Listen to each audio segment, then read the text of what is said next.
3 years ago, Tracy Horton was living her dream home in the south of England, and she told her partner Rob that if he wanted to move, it would have to be a spectacular move. Fast forward to now, and they are joint owners of Culdees Castle, built 200 years ago, last lived in, I think, in the 70s. So far, they've spent 1.3 million on the project, and that is just the start of the renovation. Tracy Horton and Rob Beaton join me now. Good morning, Tracy and Rob. Good morning. Good morning. Rob, you must be one persuasive guy. That's all I can say. Yeah, it's amazing what a glass of wine sorts out. So this was this your idea, Rob? So myself and Tracy were dating. I was living in Yorkshire, Tracy was living in Kent, and the commute was horrific, to be honest. So we were looking for somewhere joint to live, and we come up to Scotland to see my family. And I kind of threw this place in as a wild card. Didn't know anything about it, if I'm honest. But within about 2 hours of the first viewing, that was April 18, we fell in love with the place. Yeah. And both are very different visions, but ultimately, Tracy, 2 hours it took. What was that first viewing like? I'd like you to see a property, darling. Well, I was quite intrigued when we drove down the tree-lined avenue, and I thought, okay, this is promising. The house wasn't very pretty at all, but then when we went a little bit further down the road in the castle, I was a little bit struck. Yeah, it was very well hidden though, so we couldn't quite see how bad it was. So I mean, how castle-y is the castle, if you know what I mean? Very. It's got beautiful turrets and castlettes.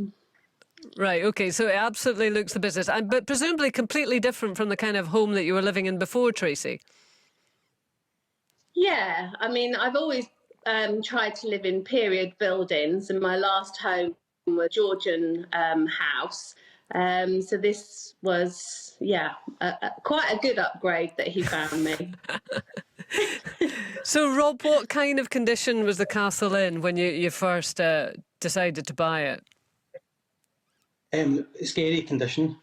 It was better and worse than I thought it was going to be. And bearing in mind that the property was sold as a mansion house with a castle in the garden, rather than a castle with a full house.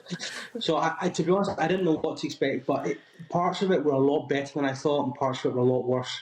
Having been in and around it for 2.5 years, none of it really scares me, apart from the price tag to fix it. But it just needs a lot of hands-on work. I mean, is it a full-time job? It is for me. Rob has a daytime job Monday to Friday, earning a living to pay for our normal expenses. But I work here full-time now. Right, and what's been my job? What's been the response of the local community? Because presumably they were surprised that you two came along and were prepared to take on such a big project. I think they were a little bit shocked at how crazy we were, yes. But we've had really good response. I started up our social media sites almost instantly, more so as a record for us, really, to catalogue with photographs so that we could inspire and motivate ourselves as we went along. And a lot of local people reached out to us, telling us that their great-grandfathers and aunties and uncles all used to work on the estate many, many years ago, and have come forth with some beautiful photographs, and bits of the castle have come back that had originally been sold off years ago. So it's been lovely. We get a lot of local support. Oh, that's nice. And Rob, what's the long-term vision? I mean, do you actually live in the castle, or do you live in the mansion house? No, we live in the mansion house, and that question, the answer to that question is very different depending whether you ask Tracy or myself. So, I mean, who wouldn't want to live in a castle? However, my answer to this question is very practical. When the castle's up and going again and watertight and heated, I don't think realistically you could keep some of that warm and maintained if you're not going to live in it, or just use it periodically for events. Tracy, on the other hand, doesn't really want to live in the castle. She would like to use it all for events. So that is a discussion for another day, I think. But ultimately, Tracy wants it to really be a pure commercial offering, and I would rather have it kind of part residential, part commercial. Right, okay. So we'll see. To be confirmed. You know, the temptation to get further into this conversation is absolutely massive, but I think in fairness, I should probably just say, oh, well then, that's lovely, and wish you all the best.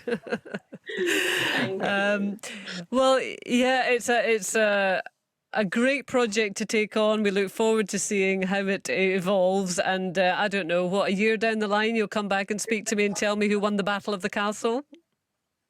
Yeah, let's do that. Let's do that. All right. Tracy, thank you very much. Really nice to speak to you, and Rob Beaton there as well. So they bought Culdees Castle Estate near Crieff. Spent 1.3 million thus far, and it sounds like there's still a lot to go.